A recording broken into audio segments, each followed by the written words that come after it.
All right, so let's begin this now. I think आप भी इतना ही एक्साइटेड होंगे इस साइट को पढ़ने के लिए जैसा कि फिलहाल ये एक स्टूडेंट स्लाइड के अंदर कूद रहा है कि मुझे पढ़ना है द कंपनीज एक्ट 2013। तो आई होप आपका लेवल ऑफ एक्साइटमेंट भी कुछ ऐसा ही होगा। शुरू शुरू में होता है कि मैं कंपनीज एक्ट पढ़ूंगा, मैं कॉस्ट अकाउंटिंग पढ़ूंगा, मैं इनकम टैक्स पढ़ूंगा, मैं अकाउंट्स पढ़ूंगा, ये हे फुल रे। नहीं, शुरू शुरू में होता है, बाद में और बढ़ जाएगा एक्साइटमेंट। जैसे जैसे नए सब्जेक्ट चालू होते जाएंगे वैसे वैसे धीरे धीरे एक्साइटमेंट भी बढ़ता जाएगा और पता नहीं क्या क्या होता जाएगा आपके साथ में, राइट? चलो ठीक है, तो हम पढ़ना शुरू करते हैं। देखा जाए तो हम अभी फिलहाल कुछ नया नहीं पढ़ रहे हैं क्योंकि सीए इंटरमीडिएट और सीए फाउंडेशन का थोड़ा सा सिलेबस द कंपनीज एक्ट 2013 को लेकर के ओवरलैप करता है आपस में। आपने जो फाउंडेशन में कंपनी की डेफिनेशन, टाइप्स ऑफ कंपनी पढ़ा था, वो सब चीजें इंटरमीडिएट में भी है, लेकिन इंटरमीडिएट में उससे ज्यादा और बहुत सारी चीजें भी है। आदित्य बेटा, आप इतने क्यूरियस क्यों हैं? इसको क्यूरियस होना भी नहीं, इसको पंचायती होना बोलते हैं। तो इसको छोड़ो ना बेटा, अपन पढ़ाई पे ध्यान देते हैं। तो भाई साहब, सबसे पहले ये शब्द कहां से आया? जो हिंदी भाषा में बोल रहा हूं, जो इंग्लिश में भी इसमें बोलूंगा, उसमें बहुत सारे वर्ड्स हम यूज करते हैं। तो सवाल ये आया कि ये वर्ड्स आए कहां से। जैसे कंपनी वर्ड कहां से आया? कंपनी वर्ड लैटिन के दो वर्ड से मिलकर बना है, that is com plus Penney. Com means together, com का मतलब साथ साथ, और पेनी मीन्स ब्रेड। आहा, नहीं नहीं नहीं नहीं नहीं, ये बिग बैंग थ्योरी वाली पेनी नहीं है, ये अलग है। चश्मा निकालना पड़ेगा, ऐसा लग रहा है मुझे। मेरे चश्मे मॉइस्चर आ रहा है काफी ज्यादा। देखता हूं, I'll try। हाँ, तो भाई साहब, कॉम का मतलब है कि टुगेदर, साथ साथ, और पेनी का मतलब है ब्रेड। यानी इंग्लैंड में एक ऐसे बिजनेसमैन का ग्रुप था जो साथ में बैठ करके अपना लंच करता था। एक नहीं, ऐसे कई सारे ग्रुप्स थे जो साथ में बैठ करके अपना लंच करते थे और लंच करते करते बिजनेस की बातें डिस्कस कर लिया करते थे। और ऐसे ही इनफॉर्मल ग्रुप को जो खाना खाते खाते बिजनेस की बातें करते थे, उसको क्या नाम दिया गया? कंपनी नाम दिया गया। बट सर, एग्जाम में आएगा तो क्या हम ऐसा लिखेंगे? अ group of people having their lunch together and discussing business is called a company. ना ना ना बेटा, बिल्कुल नहीं, बिल्कुल नहीं। कंपनी की डेफिनेशन तो कंपनीज एक्ट में दी है। The companies act 2013 section number 2 clause number 20। Sir, section number 2 तो सबसेक्शन 20 बोलो ना। ये क्या है? सेक्शन 2 क्लॉज 20 ऐसे ही होता है ना बेटा। क्या होता है कि जैसे एक सेक्शन नंबर 1 चालू हुआ और उसके नंबर 1 के तुरंत बाद सब सेक्शन 1 चालू हो गया तो सबसेक्शन कहलाता है। लेकिन अगर सेक्शन नंबर 2 चालू हुआ और उसमें एक लाइन लिख दी पहले, या एक पैराग्राफ लिख दिया, या 4 पैराग्राफ लिख दिए, उसके बाद गिनती चालू हुई 1 2 3 4, थोड़े टेक्स्ट के बाद गिनती चालू होती है तो सीधे क्लॉज आ जाता है। लेकिन शुरू में से ही नंबरिंग चालू हो जाती है तो वो सबसेक्शन कहलाता है। ठीक है, तो सेक्शन 2 क्लॉज 20। अच्छा, वैसे भी एग्जाम में आप तो 2 लिखना और ब्रैकेट में 20 लिख देना, तो हो गया 220 आपका काम। आपको कौन बोलने की जरूरत है कि ये क्लॉज है कि ये सबसेक्शन है? As per section 2 sub clause 20, company means a company. आहा, वाह क्या बात है, मतलब हमारे ज्ञान चक्षु खुल गए, परम केवल ज्ञान की प्राप्ति हो गई। क्या डेफिनेशन दी कंपनीज एक्ट ने, वाह। बोल रहे हैं कंपनी मीन्स अ कंपनी। कसम से सर मैं तो समझता था company means a partnership firm, company means a fan, company means a projector, company means a laptop. ना ना ना, company means a company incorporated under this act. Company मतलब वो कंपनी जिसका इनकॉर्पोरेशन, जिसका रजिस्ट्रेशन इस एक्ट में हुआ हो। अच्छा, रजिस्ट्रेशन इस एक्ट में हुआ, रजिस्ट्रेशन से ही कंपनी बनती। अरे जितनी चार्टर्ड अकाउंटेंट की पार्टनरशिप या प्रोप्राइटरशिप है ना, वो कैसे लिखती है, वो लिखते हैं कुछ इस तरह से, जैसे उन्होंने लिखा बी बॉटली बाय एंड कंपनी, तो बी बॉटली बाय एंड कंपनी लिख देने से कोई वो कंपनी नहीं हो गया। एफ फर्ग्यूसन एंड कंपनी, ऐसे नाम के एंड में कंपनी वर्ड लगा देने से वो कोई कंपनी थोड़े हो गए। नाम में कंपनी लगाने से आप कंपनी नहीं बनते हो, बल्कि कंपनीज एक्ट में अपना रजिस्ट्रेशन करवाने से आप कंपनी बनते हो। तो आप एक झुंड बना करके या अकेले आरओसी के पास जाओ। आरओसी, हेलो, आरओसी का फुल फॉर्म जानते हो आप लोग? आप do you know what is full form of ROC? तो लिखो क्या है, रजिस्ट्रार ऑफ कंपनीज। हाँ बेटा, रजिस्ट्रार का मतलब क्या होता है, जो बंदा एक रजिस्टर मेंटेन करे उसको रजिस्ट्रार बोलेंगे। रजिस्ट्रार ऑफ प्रॉपर्टीज होता है, रजिस्ट्रार ऑफ व्हीकल्स होता है जिसको आरटीओ बोलते हैं अपन। ऐसे रजिस्ट्रार ऑफ कंपनीज होता है, जो बंदा रजिस्टर मेंटेन करे, रजिस्टर में एंट्री करे, रजिस्टर से नाम हटाए, उसको रजिस्ट्रार बोलते हैं। तो रजिस्ट्रार ऑफ कंपनीज के पास आप जाओ, कुछ बंच ऑफ डॉक्यूमेंट्स, गड्डी पूरी एक सबमिट करो उसके पास में, और उसको बोलो कि भाई साहब हमको कंपनी के फॉर्म में रजिस्टर्ड कर दो, तब जाके आप क्या कहलाओगे, कंपनी कहलाओगे।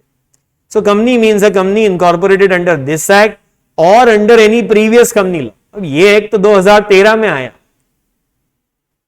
अच्छा, 2013 में भी ना बेटा बहुत मुश्किल से आया ये एक्ट। मतलब when I was a student, तो मैंने ईयर 1997 में मैं कंपनीज एक्ट का बेयर एक्ट खरीदने गया। बेयर एक्ट जानते हो क्या आप लोग? बेयर एक्ट, बेयर एक्ट मतलब जिसके साथ कुछ और जुड़ा नहीं हो। Bare, it's only act.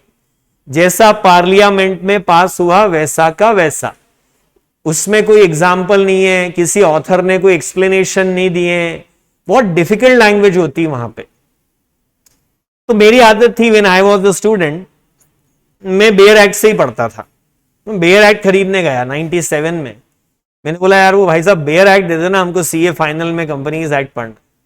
तो दुकानदार बोलता है कि एक कंपनीज बिल जो है वो लोकसभा में पेंडिंग है, आप अभी ले लोगे वो पास हो जाएगा तो नया एक्ट आ जाएगा, ये आपकी किताब खराब हो जाएगी।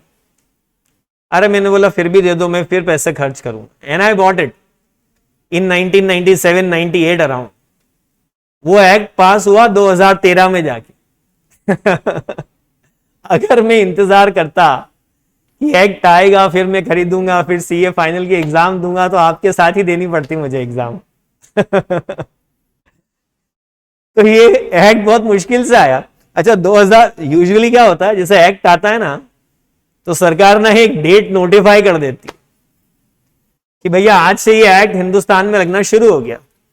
ये कंपनीज एक्ट इतना बड़ा भारी भरकम आया कि सरकार इसको एक दिन में लगा भी नहीं पाई। मतलब एक अटेम्प्ट मैंने ऐसा भी पढ़ाया है जिसमें आधा सिलेबस कंपनीज एक्ट 1956 का था और आधा सिलेबस कंपनीज एक्ट 2013 का था। ऐसा एक्ट भी पढ़ाया, ऐसा बैच भी पढ़ाया, ऐसे किश्तों में आया। भाई साहब 457 सेक्शन है, ये 98 अभी सितंबर 2013 से लगा लो, तो बचे हुए का क्या करें, बचे हुए पुराने एक्ट के फॉलो करो। फिर अप्रैल 14 में और आ गया, फिर 2015 में और थोड़ा एक्ट आ गया, ये अभी साल 2 साल पहले तक थोड़ा थोड़ा एक्ट नोटिफाई होता रहा है, बहुत ही इंस्टॉलमेंट में आया। और ये कंपनीज एक्ट 2013 पता है ऐसा है जैसे ठेकेदार ने सड़क बनाई और पहली बारिश में ही उखड़ गई, ऐसा एक्ट है ये आया उसके बाद से इसमें अमेंडमेंट चालू हो गए। अरे जनरली एक्ट बनता है 10-20 साल बाद, वो पुराना होता है, फिर बोलता है यार चलो पैच वर्क करो, इसमें अमेंडमेंट करो। ये तो आते ही अमेंडमेंट शुरू हो गए इसमें। बहुत ही डायनामिक एक्ट है, मतलब भयंकर, इतने चेंज आते हैं इसमें। पहले कंपनीज एक्ट ऐसा था कि ये बन गया एक बार सालों साल चलेगा, इनकम टैक्स बार बार बदलता था। अभी इनकम टैक्स एक्ट से ज्यादा कंपनीज एक्ट बदलता है आजकल, धड़ाधड़ बदलता ही जाता। नए, खैर आपके लेवल पे नहीं बदलता है क्योंकि आपको तो वो सेक्शन पढ़ने हैं, वो सेक्शन के अंदर जो रूल होते हैं, उसके अंदर जो प्रोसीजर होती है, उसके अंदर जो फॉर्म होते हैं, उसके अंदर जो क्लैरिफिकेशन होते हैं, वो सब बदलता है।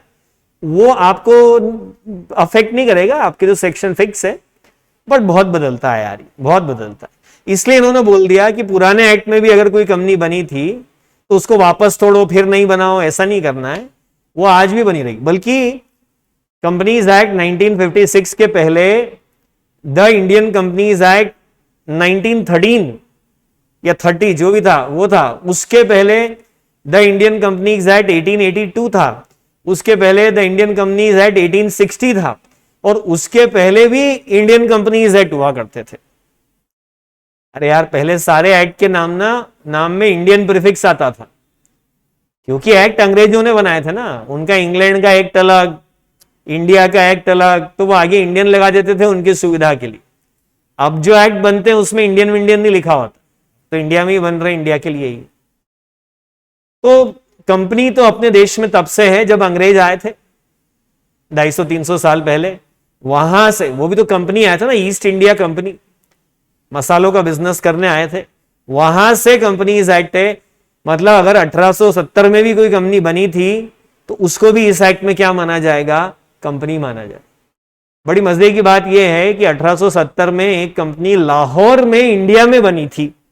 अब क्या करें सर, ये क्या बोल रहे हो, लाहौर में इंडिया में? हाँ तो भाई इंडिपेंडेंस के पहले तो ऐसा ही मामला था, तो अब तो फिर उसको भी कंपनी होना, क्योंकि आपने बोला इस एक्ट में जो भी बना है सब कंपनी। तो आरओसी दिल्ली का उसको भी नोटिस भेज दे, क्या भैया एनुअल रिटर्न नहीं भेजा? वो एनुअल रिटर्न के साथ बम बांध के भेज देंगे आप। इसलिए बाद में एक नोटिफिकेशन आ गया था कि उनको नहीं मानेंगे कंपनी, बट बाकी सब कंपनी है। सर एग्जाम में पूछे व्हाट इज कंपनी तो क्या लिखें? ये जो स्क्रीन पे दिख रहा है, इसको नोट डाउन भी करना है आपको, ग्राफिक्स के साथ में, पिक्चर नहीं बनानी है पर ग्राफिक नोट डाउन करने। Com plus penny is equal to company.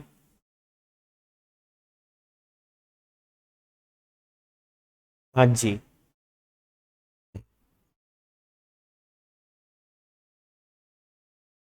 तो अभी ऐसा है कि आपका छोटा भाई आपसे पूछ ले, जो 5 साल छोटा है आपसे, कि अरे भैया, अरे दीदी, ये क्या पेपर में कंपनी कंपनी आया न्यूज़पेपर में? फिर आप बोलो उसको company means a company incorporated under this act और under any previous company law. पता है क्या बोलेगा? मेरे को मालूम था तेरे को कुछ नहीं आता। तो यार ये एक डेफिनेशन ऐसी है, इसको पढ़ के कुछ मालूम नहीं पड़ रहा है। तो अब यहां पे फिर भी एक बात समझ में आती है कि इस एक्ट में रजिस्ट्रेशन होना जरूरी है, और पुराने एक्ट में रजिस्टर्ड कंपनी को भी इस एक्ट में कंपनी माना जाए। समझने वाली डेफिनेशन अगले पेज पे। अ company is a group of people joined together for any common purpose, normally for doing business and sharing profits thereof। Normally क्यों बनाते हैं इसको? ताकि बिजनेस करें और उसका प्रॉफिट आपस में शेयर कर लें, ये पर्पस इसका होता है, राइट?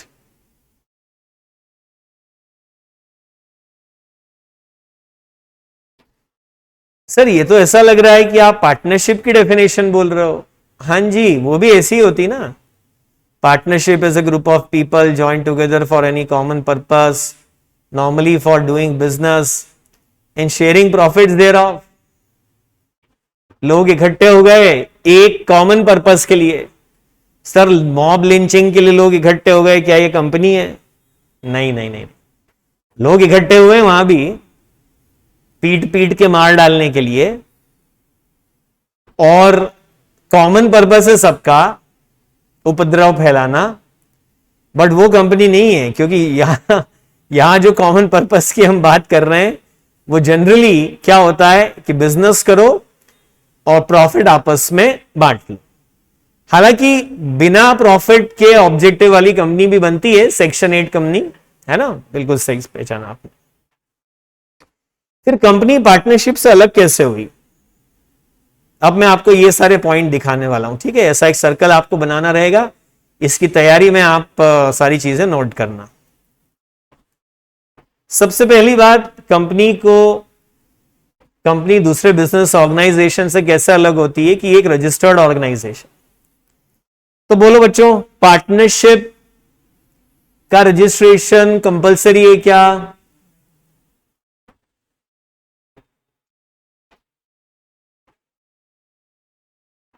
ऑप्शनल है। बिल्कुल सही जवाब दिया आपने। पार्टनरशिप का रजिस्ट्रेशन कैसा है? ऑप्शनल है। कराना है तो कराओ, नहीं कराना है तो मत कराओ। हिंदू अनडिवाइडेड फैमिली का तो रजिस्ट्रेशन होता ही नहीं है, प्रोप्राइटरशिप का तो रजिस्ट्रेशन होता ही नहीं है, तो बिना रजिस्ट्रेशन के भी चलते हैं वो सब। लेकिन कंपनी का तो जन्म ही रजिस्ट्रेशन से होता। अरे आपका पहले जन्म हुआ, बाद में जन्म का रजिस्ट्रेशन हुआ, लेकिन company takes birth by registration itself. If a company is registered it comes into existence. ROC के रजिस्टर में आपका नाम आ जाता है तो आप रजिस्टर्ड कहलाते। आर्टिफिशियल पर्सन, सर मतलब चिट्टी, हाँ वैसा कुछ आर्टिफिशियल पर्सन है कंपनी। तो उसको मैं दो पार्ट में बांटता हूं, एक आर्टिफिशियल और एक पर्सन। पहली बात तो कंपनी पर्सन है, चलो अपन प्रूव करते हैं। सुनो, आप पर्सन हो क्या? You sitting at your home watching this lecture on your mobile phone, आपसे बात कर रहा हूं, क्या आप पर्सन हो? कुछ लोगों को इसमें भी डाउट है कहीं मैं राक्षस तो नहीं अरे यार, हाँ पर्सन हो बेटा। सुनो मैं बताता हूं आप कैसे पर्सन हो। मेरे ख्याल से आप सब लोग, मेजॉरिटी आप में से 18 साल के हो गए होंगे। जो 18 साल के हो गए वो हैंड रेज कर दो इधर जूम पे।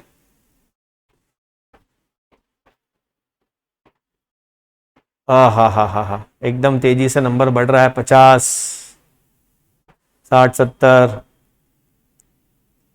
ओहो और भी बढ़े।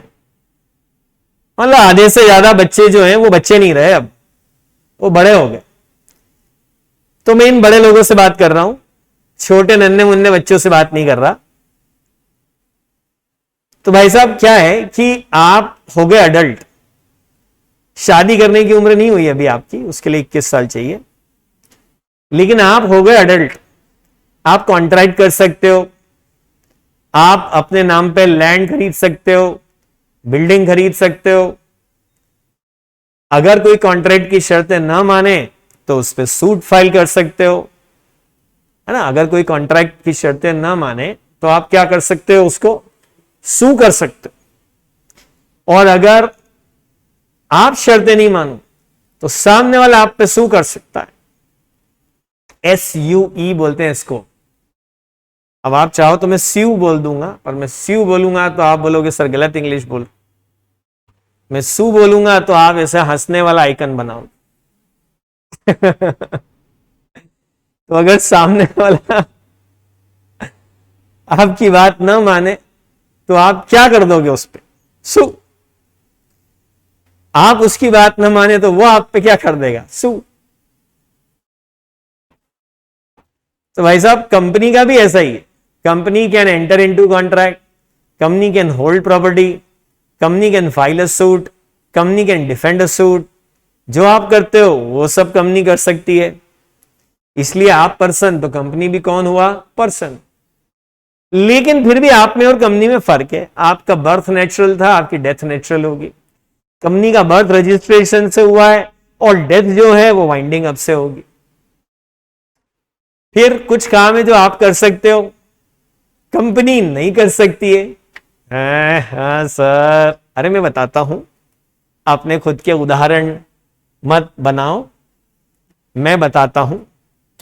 कंपनी को जेल नहीं भेजा जा सकता, आपको भेजा जा सकता है। Company can not marry, sir वो मर्जर होता है ना, अरे वो अलग चीज है। Company can not take an oath, हाँ बिल्कुल सही पकड़े हैं, क्या बात है। एंड सबसे इंपॉर्टेंट चीज, कंपनी लिमिटेड ऑब्जेक्ट को लेकर के बनती है। आप कुछ भी कर सकते हो, अभी आप सीए कर रहे हो, फिर आपका मन बदल जाए, सर मेरा पीसीएम था फिर मैं सीए में आ गया, अब मेरा मन बदल गया, अब मैं इंजीनियरिंग करूंगा, तो करो। फिर आपका मन करे मैं एमबीए करूंगा, तो करो। फिर आपका मन करे मैं बिजनेस करूंगा, तो करो। मिलिट्री में जाऊंगा, पायलट बनूंगा, रोज बिजनेस बदलो आप, कोई दिक्कत नहीं।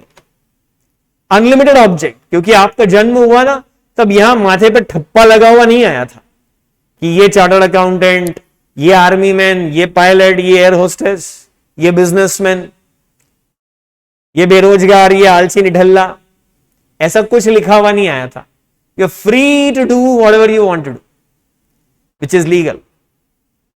बट कंपनी का ऐसा नहीं है। कंपनी का जब जन्म होता है तो उसके मेमोरेंडम ऑफ एसोसिएशन नाम के डॉक्यूमेंट में, ऑब्जेक्ट क्लॉज में यह लिख दिया जाता है कि कंपनी क्या काम करने के लिए बनाई गई है, और कंपनी यूजुअली बस वही काम कर सकती है, दूसरा काम नहीं कर सकती है। यह सबसे मेजर डिफरेंस है आप में और कंपनी में, ठीक है। तो यहां पे इसलिए कंपनी एक आर्टिफिशियल पर्सन है, जबकि आप एक natural person. Separate legal entity, you are owner of the company, company is owner of the assets. It doesn't mean that you are co owner of the assets of the company. अरे आपने Indian hotels limited नाम की company के share खरीदे, ये वो company है जो ताज ग्रुप ऑफ होटल्स को चलाती है। अब आपने एक शेयर ले लिया, फिर कोई आपसे पूछता है और क्या करते हो बेटा, कुछ नहीं अंकल, ताज होटल्स का मालिक हूं। क्या आप झूठ बोल रहे हो? कुछ नहीं अंकल, ताज होटल्स का मालिक हूं। क्या आपने झूठ कहा? लाई डिटेक्शन टेस्ट करवा लें आपका, तो भी नहीं निकलेगा ये झूठ। तो आपने बिल्कुल सच कहा। तो मतलब यह है कि आप कंपनी के मालिक। तो एक दिन आप गए मुंबई और आप पहुंच गए वो इंडिया गेट वाले, गेटवे ऑफ इंडिया के पास वाले होटल में। वहां जाके बोलते हो कि वो जो तुम्हारा प्रेसिडेंशियल सूट है ना, 5 लाख रुपए पर डे किराए वाला, चल वो खोल दे, आज हम वहीं आराम करेंगे। बोलेगा यस सर, पैसे? बोले पागल, मैं कंपनी का मालिक और कंपनी होटल की मालिक। तो मैं होटल का मालिक, तू होटल का नौकर, अपने मालिक से जबान लड़ाता है। You can't do that. Company has got a separate legal entity. You are owner of the company, but you are not co-owner of the assets of the company. Company has got a separate legal entity. ये देखो, company अलग और share holders अलग। Perpetual succession, proprietor मर जाए तो proprietorship बंद, partner मर जाए तो पार्टनरशिप का डिसोल्यूशन, पर शेयर होल्डर मर जाए तो कंपनी फिर भी चलती। अरे शेयर होल्डर के मरने पे अगर कंपनी का वाइंडिंग अप होने लग जाए तो रिलायंस इंडस्ट्रीज लिमिटेड जैसी कंपनियों का डेली दिन में 10 बार वाइंडिंग अप होगा, रोज वाइंडिंग अप करना पड़े। 50 लाख शेयर होल्डर है भाई साहब, 40-50 लाख शेयर होल्डर। अरे इंदौर शहर की पॉपुलेशन 30 लाख है, और अगर आप इंदौर शहर के सारे शमशान घाट और कब्रिस्तान पे जाके पता कर लो, कम से कम 50 ऐसी जगह होगी इंदौर में, और हर जगह पे कम से कम 5 लोग रोज पहुंचते हैं। राम नाम सत्य है। कम से कम 250 लोग रोज मरते होंगे 30 लाख की पॉपुलेशन में। 50, अच्छा इसमें तो बच्चे बड़े सब हैं, कंपनियों में तो बड़े ही होते हैं, बच्चे तो होते ही नहीं। 50 लाख शेयर होल्डर हैं, नहीं करके 500 शेयर होल्डर रोज मरते होंगे। तो अगर शेयर होल्डर की डेथ पे वाइंडिंग अप होने लग जाए तो दिन में 500 बार वाइंडिंग अप होगा, कंपनी कभी चल ही नहीं पाएगी।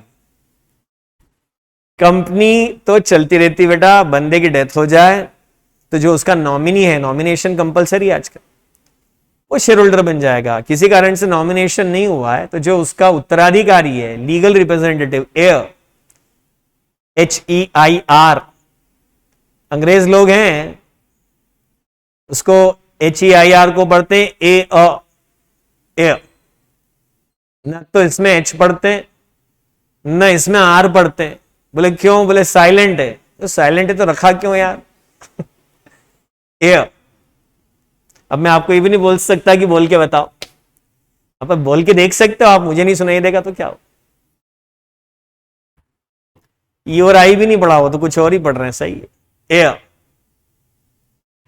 तो जो उत्तराधिकारी है ना वो शेयर होल्डर बन जाएगा, कंपनी चलती रहेगी। कंपनी लॉ के बहुत फेमस ऑथर थे, उन्होंने लिखा है कंपनी में 10 मेंबर थे, 10 एक कमरे में मीटिंग कर रहे थे, वहां किसी ने हाइड्रोजन बॉम्ब गिरा दिया, एटम बॉम्ब भी नहीं, उससे बड़ा वाला हाइड्रोजन बॉम्ब गिरा दिया, 10 के 10 मर गए, company still alive, even a hydrogen bomb can not kill the company, ऐसा उन्होंने समझा है।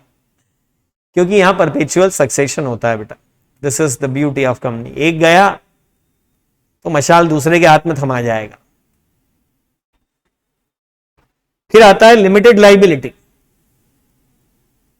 लिमिटेड लाइबिलिटी की भी बड़ी मजे की बात है। पार्टनरशिप में बेटा अगर क्या कहें कि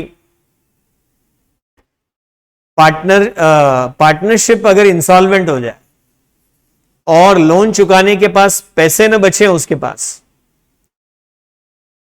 तो आपको आपके घर से पैसा लाके देना पड़ेगा, वो भी अनलिमिटेड। कैसा पैसा लाके देना पड़ेगा आपको? अनलिमिटेड अमाउंट आपको ला करके देना पड़ेगा, है ना।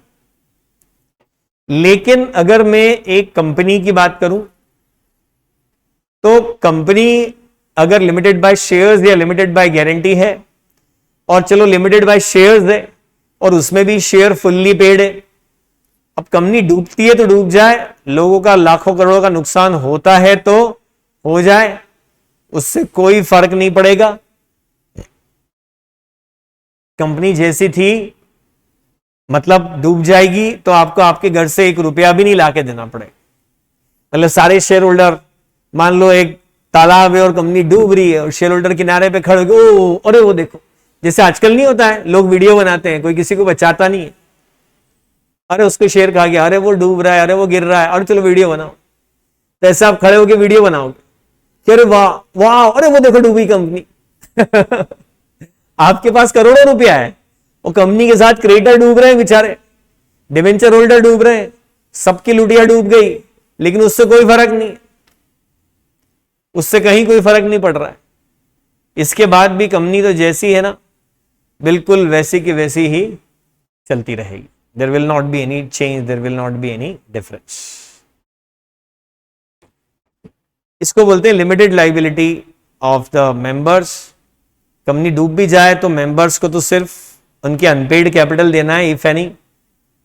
उनके पास कितना भी पैसा हो वो ठेंगा दिखा देंगे कि हम कोई पैसा नहीं दे रहे। Transferability of shares. Partnership firm में बेटा क्या होता है कि आप ये नहीं बोल सकते हो कि आज से मेरी जगह पे फला बंदा पार्टनर मान लिया जाए, ऐसा नहीं होता है पार्टनरशिप फर्म में, राइट। लेकिन कंपनी के केस में ऐसा डेफिनेटली हो सकता है कि आप अपना शेयर क्या करें, ट्रांसफर कर दें। अब समझो जरा एक बात को कि अगर किसी दिन आप अपने घर पे बोल दो कि मम्मी आज से मैं आपका बेटा नहीं हूं। आप बार बार कहते हो ना ये अंकित कितना अच्छा लड़का है, पढ़ाई करता है, आज्ञाकारी है, इतना बढ़िया लड़का है, तू देख नालायक है। तो आज से मैंने अपनी पोस्ट अंकित को ट्रांसफर कर दी। मेरे को मालूम है पापा के पास 5 करोड़ रुपए भविष्य में मुझे ही मिलेंगे, तो अंकित से कैश लेके मैंने अपनी सन की पोस्ट उसको बेच दी। आज से आप उसको अपना बेटा मान लेना। नहीं कर सकते ना बेटा, आप ये नहीं कह सकते कि एग्जाम देने मैं नहीं जाऊंगा, मेरी जगह कोई और जाएगा। ये सब चीजें ट्रांसफरेबल नहीं है। लेकिन एक कंपनी में जो आपका स्टेक है, जो आपके शेयर्स हैं, वो डेफिनेटली ट्रांसफरेबल हैं। कंपनी में जो आपके शेयर्स हैं वो निश्चित रूप से ट्रांसफर किए जा सकते हैं, राइट। 1 मिनट मुझे थोड़ा सा जरा एक टाइम दो, मैं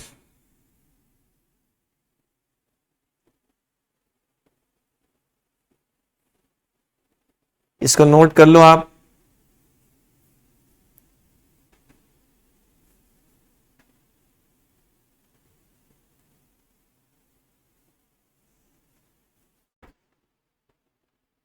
हम्म,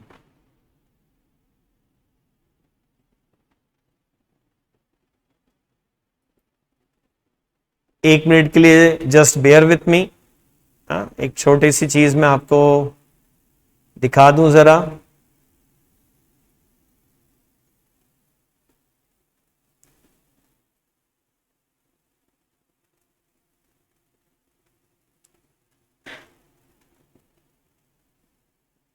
give me 1 minutes time please.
हाँ बेटा, 1 मिनट।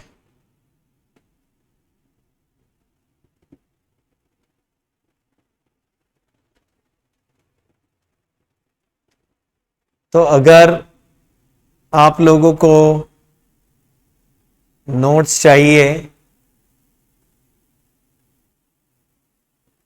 तो आप एक काम कर सकते हैं। ये क्यूआर कोड है, इसको स्कैन कर लो। सर कैसे स्कैन करें? दिख रहा है, स्क्रीन दिख रही है जो ऑनलाइन है बच्चे उनको? सर इसी मोबाइल से तो हम पढ़ रहे हैं, स्कैन कैसे करें? तो स्क्रीनशॉट ले लो, बाद में दूसरे मोबाइल पे उसको भेज के वहां से स्कैन कर लेना। अब मैं थोड़ी टेक्नोलॉजी सिखाऊंगा, आप मेरे से 4 कदम आगे हो इसमें। इसी मोबाइल पे देख रहे हो तो स्क्रीनशॉट ले लो, फिर किसी को भेज देना, फिर उसके मोबाइल से स्कैन कर लेना। ठीक है ना? इसको स्कैन कर लो और इसके ऊपर ज्वाइन कर लो। यहां पे मैं आपके लिए नोट्स पोस्ट कर दूंगा, हो चुके हैं बल्कि इस पे। तो आपको first few pages of PDF file मिल जाएगी। हाँ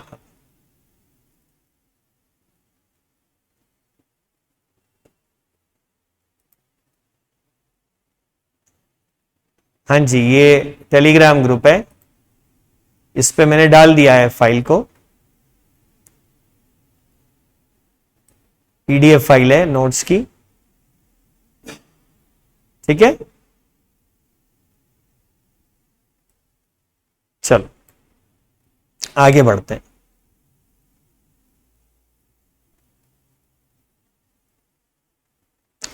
हाँ बेटा, अभी ऐप के लिए, ऐप में रुक जाओ, अभी करते हैं ऐप का भी। तो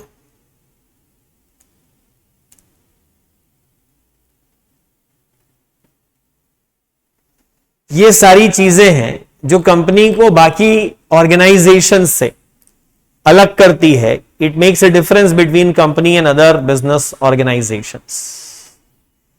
आनंद इज आस्किंग प्राइवेट कंपनी में नहीं होता है ना? बेटा प्राइवेट कंपनी में भी शेयर ट्रांसफर तो होते हैं, बट विद सम रेस्ट्रिक्शंस। कुछ रेस्ट्रिक्शंस के साथ ट्रांसफर होते हैं, और पब्लिक कंपनी में फ्रीली ट्रांसफर होते हैं, है ना? प्राइवेट कंपनी में ऐसा नहीं कि ट्रांसफर नहीं होते, लेकिन रेस्ट्रिक्शंस के साथ होते हैं। अब कंपनी ना बेटा बहुत तरह की होती है। एक होती है classification on the basis of number of member, एक होता है classification on the basis of share capital, एक होता है classification on the basis of liability of members. तो इन सब को लेकर के मैंने एक चार्ट बना दिया कि एक तो होती है on the basis of number of member, private versus public. Private वो जिसमें मैक्सिमम 200 होते हैं, मिनिमम 2 होते हैं। पब्लिक वो जिसमें मिनिमम 7 होते हैं और मैक्सिमम अनलिमिटेड होते हैं। फिर प्राइवेट कंपनी भी limited by shares, limited by guarantee और अनलिमिटेड। तो लिमिटेड बाय शेयर्स जब मैं बोल रहा हूं उसका मतलब वहां शेयर कैपिटल है, और लिमिटेड बाय गारंटी या unlimited company with share capital भी हो सकती है। सर ये विथ का क्या मतलब है? बेटा विथ का मतलब है विथ शेयर कैपिटल, और विदाउट का मतलब है without share capital. Unlimited company भी विथ शेयर कैपिटल भी हो सकती है और विदाउट शेयर कैपिटल भी हो सकती है। तो 3 क्लासिफिकेशन हो गए, एक तो पब्लिक प्राइवेट, एक लिमिटेड अनलिमिटेड और लिमिटेड बाय गारंटी, और एक with share capital and without share capital. इन सारे क्लासिफिकेशन के मैंने सारे परम्यूटेशन कॉम्बिनेशन यहां पे बना दी। अब आप इसको नोट डाउन कर लो। इस क्लासिफिकेशन के सारे परम्यूटेशन कॉम्बिनेशन मैंने बना दी। इसको लिख लो इत्मीनान से, क्योंकि लिखोगे साफ सुथरा सुंदर सा तो बाद में आपकी खुद की कॉपी पढ़ने की इच्छा होगी। गंदा सा लिख दोगे तो फिर आपका ही मन नहीं करेगा, ए भगवान छी कौन पढ़े इसको।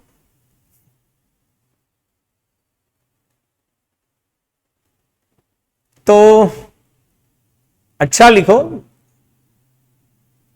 टेक्स्ट लिखो, उसके आसपास बॉक्स बनाओ।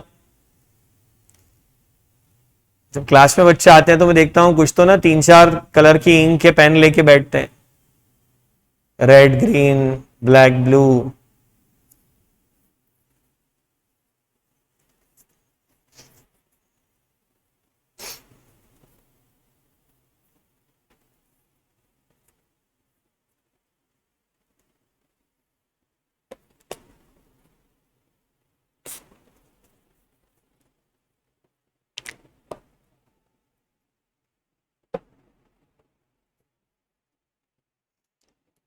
तो अच्छे से लिखो बेटा, ऐसे नहीं कि बस एरो लगा लगा के टेक्स्ट लिख दिया।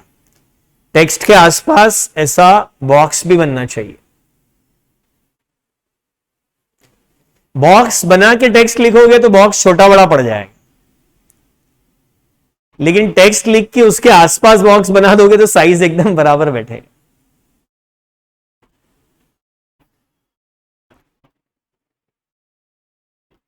With and without share capital, Vanshika is asking. बेटा Vanshika, with and without share capital का मीनिंग ना सिंपल है कि गारंटी कंपनी है वो बिना शेयर कैपिटल के भी बना सकते हो, क्योंकि शेयर कैपिटल नाम का झंझट ही अगर पालना है तो फिर क्यों ना कंपनी लिमिटेड बाय शेयर ही बना ली जाए। शेयर कैपिटल का झंझट पालना ही नहीं है, इसीलिए तो हम क्या बना रहे हैं, गारंटी कंपनी और अनलिमिटेड कंपनी बना रहे हैं। गारंटी कंपनी खासतौर से, अरे सर शेयर कैपिटल ही नहीं होगी तो कंपनी बिजनेस कैसे करेगी?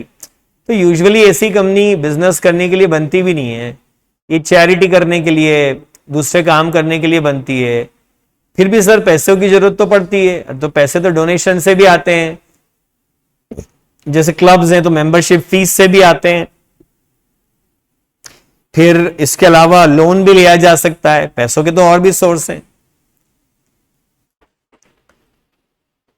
चलो अब और एक classification, government company, holding company, subsidiary company, foreign company, associate company और 1% कंपनी। कंट्रोल के हिसाब से सरकार कंट्रोल करे तो गवर्नमेंट कंपनी, विदेशी लोग कंट्रोल कर रहे हैं क्योंकि रजिस्ट्री विदेश में हुई थी तो फॉरेन कंपनी। एक इंडियन कंपनी दूसरी इंडियन कंपनी को कंट्रोल करे तो जो कंट्रोल करे वो होल्डिंग, जो कंट्रोल हो वो सब्सिडरी।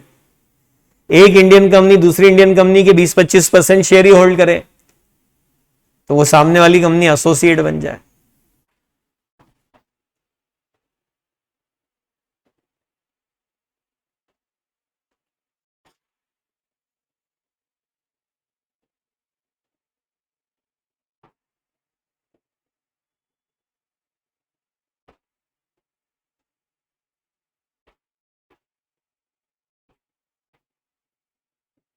फिर और एक क्लासिफिकेशन, स्मॉल कंपनी, ज्यादा काम धंधा है नहीं, कैपिटल भी कम है, टर्नओवर भी कम है, छोटी सी कंपनी है साहब,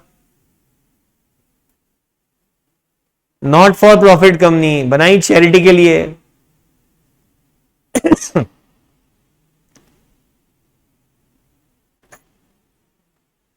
डॉर्मेंट कंपनी, सुस्त पड़ी है, बन तो गई पर काम कुछ नहीं करती है।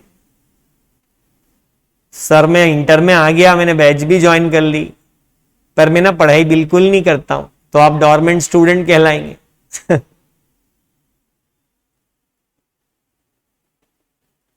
हाँ, सेक्शन 8 कंपनी भी बोल सकते हो, नॉट फॉर प्रॉफिट कंपनी को आप। ये क्लासिफिकेशन क्या हो रहा है कि इसमें अब कोई बेसिस नहीं है, अब ये बस डिफरेंट टाइप्स ऑफ कंपनीज है। सर पार्टनरशिप चैरिटी के लिए थोड़ी ना बना सकते।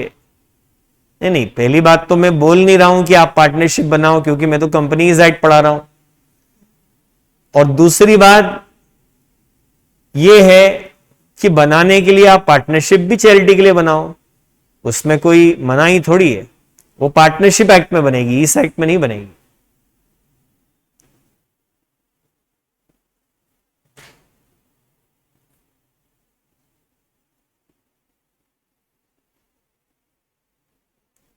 सर पिछली स्लाइड बता दो। अरे बेटा चलो लिख लो। क्या है कि ऐसे तो स्क्रीनशॉट लेके कोई फायदा नहीं है, लिखते जाना चाहिए, बट कभी कुछ छूटता हुआ सा दिखे तो फिर स्क्रीनशॉट लेके बाद में लिख लो, पर वो भी लिखो फिर उससे।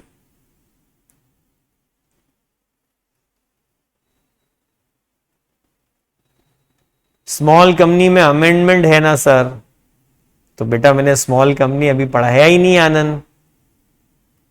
जब मैं स्मॉल कंपनी पढ़ाऊंगा तो अमेंडमेंट के साथ ही पढ़ाऊंगा। Obviously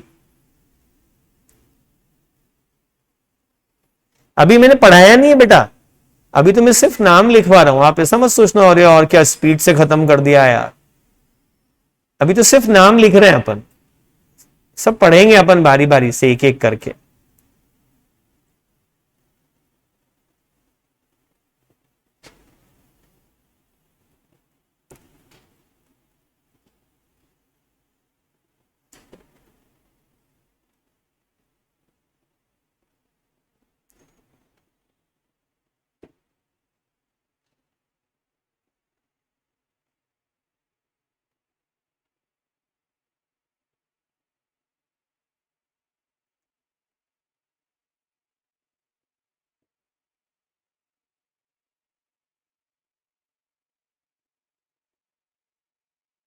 Only 21 people so far joined the group। फिर बेटा नोट्स के लिए दिक्कत आएगी आपको, मैं एक बार वापस से दिखा देता हूं आपको।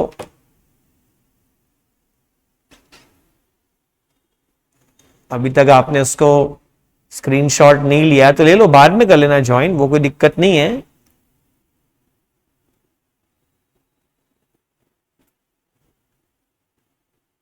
बट एटलीस्ट ये स्क्रीनशॉट लेके रख लो,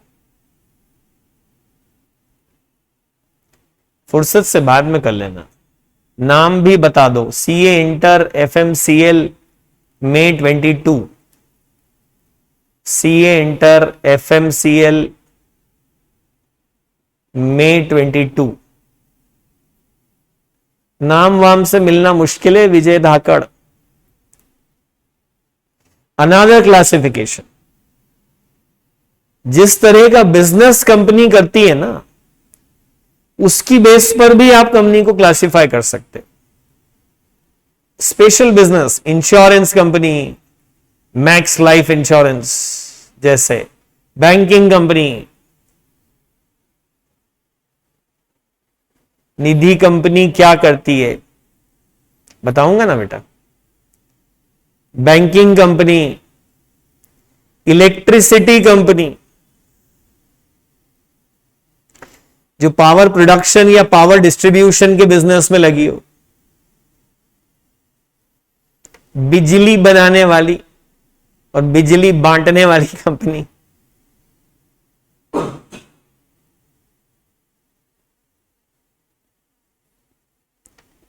या फिर company registered under special act, ये भी एक कंपनी का टाइप है। मतलब ये कंपनी इतनी इंपॉर्टेंट थी कि इसने बोला कि यार हम कंपनीज एक्ट में रजिस्ट्रेशन नहीं कराएंगे। कंपनीज एक्ट में तो ऐसे लाखों कंपनियां रजिस्टर्ड है, हम स्पेशल हैं, हमारे लिए अलग एक्ट बनाया जाए। सर मैं इंडिगो से इंदौर से बॉम्बे नहीं जाऊंगा, चार्टर्ड फ्लाइट लाओ मेरे लिए, वैसा मामला है। इनके लिए सरकार ने अलग एक्ट बना दिया, life insurance corporation of India act, food corporation of India, general insurance corporation, ये सब अपने अपने अलग अलग एक्ट में रजिस्टर्ड है। इसका तो पब्लिक इश्यू भी आने वाला है, एलआईसी का आईपीओ।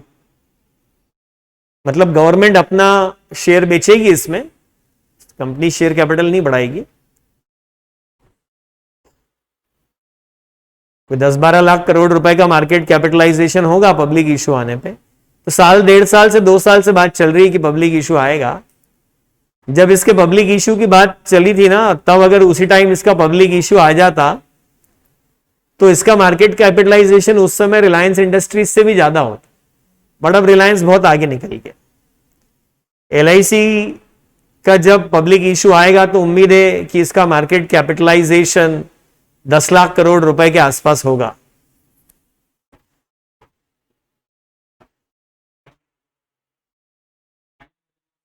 टाइम वैल्यू ऑफ नहीं, actually time value of money से भी ज्यादा रिलायंस इंडस्ट्रीज लिमिटेड ने कुछ बिजनेस डील्स कर ली ना इस बीच, तो लीप्स एंड बाउंड से ग्रो कर गए।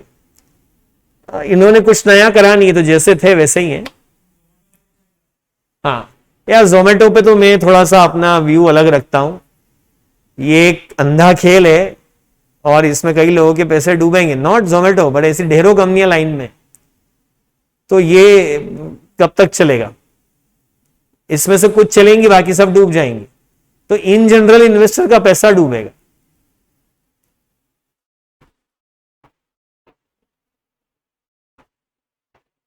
हाँ, ये बिल्कुल वही जैसे नेटवर्क मार्केटिंग कंपनी आई थी एक टाइम पे एमवे टाइप की, वैसा अभी ये स्टार्टअप्स की बाहर आई हुई है।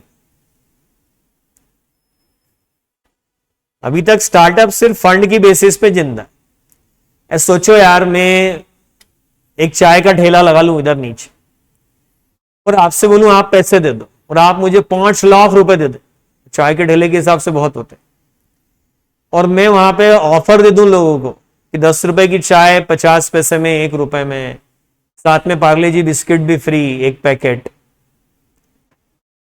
तो मैं तो घाटा खा के बिजनेस कर रहा हूं ना। तो इसमें भीड़ लग गई मेरे यहां, ऑनलाइन चाय बुकिंग चालू कर दी, होम डिलीवरी चालू कर दी, थर्मस भी आप ही रख लो जिसमें मैंने डिलीवर करा, ऐसा फ्री बांट रहा हूं। ओ भीड़ लग गई, मेरे पास नेटवर्क क्रिएट हो गया, हजारों लाखों लोगों का, करोड़ों रुपए फूंक दिए मैंने उसमें। पर बाद में अगर ये नेटवर्क पैसा दे जाएगा तो वेल एंड गुड। और बाद में हिंदुस्तान की जनता ही बहुत चतुरी है, जैसे ऑफर खत्म होता है वो साथ छोड़ देते।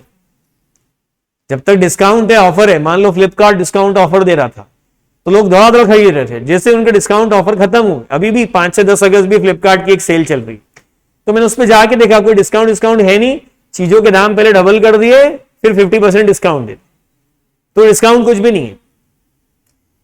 इंडिपेंडेंस सेल, हाँ, है ना। तो वो अब लोग समझ, हिंदुस्तान की जनता तो डेढ़ शानी है, एक्स्ट्रा चतरी है। जैसे ही उनको डिस्काउंट मिलना बंद होगा ना, वो साथ छोड़ देंगे।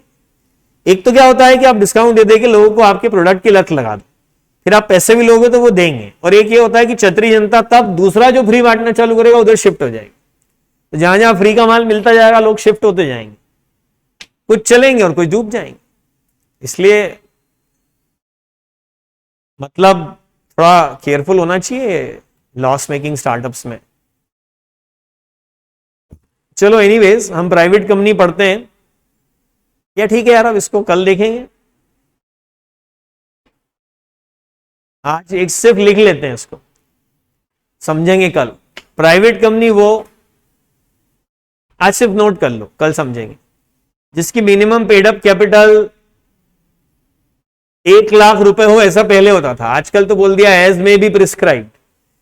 कंपनीज एक्ट में एक बहुत बड़ी बीमारी लग गई। अब जगह जगह कुछ भी नहीं लिखा, हर जगह क्या लिखा है, एज में बी प्रिस्क्राइब्ड। मम्मी मैं दोस्तों के साथ पार्टी में जाऊं क्या, डू एज में बी प्रिस्क्राइब्ड। कहां प्रिस्क्राइब्ड है तो वहां जाओ, वहां कहीं और भेज देते।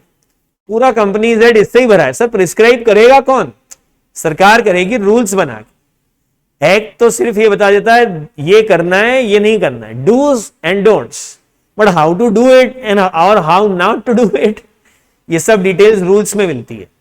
इसलिए तो सर यार ये ऐसा क्यों करते हैं, एक्ट में ही लिख दो ना, एक्ट अलग बना दो, नहीं फिर रूल अलग बना दो। इससे अच्छा रूल अलग क्यों बनाओ, उसको एक्ट में ही लिख दो ना, प्रिस्क्राइब करो, वहां जाके देखो। फिर वहां क्या है बेटा, एक्ट को चेंज करना बहुत भारी है, पार्लियामेंट में बिल लेके आना पड़ता है, लोकसभा में पास कराओ, राज्यसभा में पास कराओ, प्रेसिडेंट के साइन कराओ, बहुत लफड़े वाला काम है। और रूल्स जो है गवर्नमेंट सिर्फ ऑफिशियल गजट में नोटिफिकेशन देके बदल सकती है। इसलिए प्रोसीजरल एस्पेक्ट कभी भी एक्ट में नहीं लिखते, वो सब कहां पे लिख देते हैं, रूल्स में लिख देते हैं। मिनिमम पेड अप कैपिटल उतनी जितनी प्रिस्क्राइब्ड हो। शेयर ट्रांसफर पर प्रोहिबिशन तो नहीं है, पर लिमिटेशंस हैं शेयर ट्रांसफर पे। अभी मैं समझा नहीं रहा हूं, अभी सिर्फ लिखवा रहा हूं, समझाऊंगा कल। प्रोहिबिट्स लिख के मैंने काट दिया, अब बस बेटा 2 मिनट में खत्म कर रहे हैं। प्रोहिबिट्स लिख के काट दिया, मतलब प्रोहिबिशन नहीं है शेयर ट्रांसफर पे, लिमिटेशंस है। मैक्सिमम 200 से ज्यादा मेंबर हो नहीं सकते, पर उसमें ज्वाइंट होल्डर को एक गिनेंगे, एम्प्लॉय को नहीं गिनेंगे और एक्स एम्प्लॉय को भी नहीं गिनेंगे। और पब्लिक को अपने शेयर ये इशू कर ही नहीं सकती, उस पर प्रोहिबिशन। इसको लिख लो। रोहित कल सब समझाऊंगा बेटा, आज सिर्फ ये वाला स्लाइड लिखवा रहा हूं, अच्छे से इत्मीनान से लिख लो आप।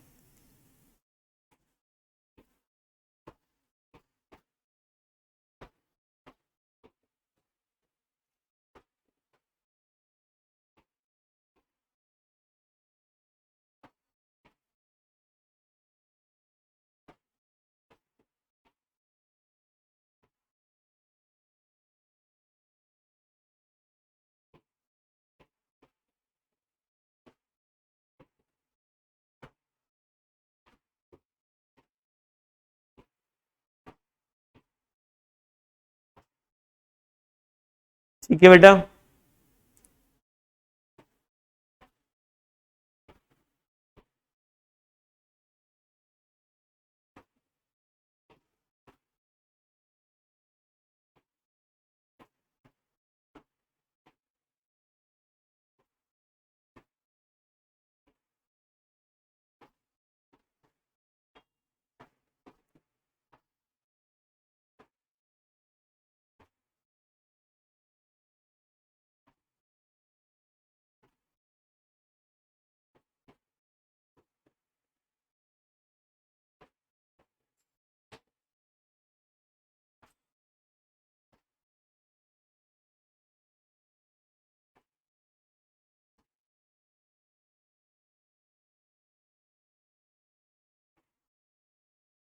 ओके देन, ठीक है, कल कंटिन्यू करेंगे। See you tomorrow, thank you, bye bye.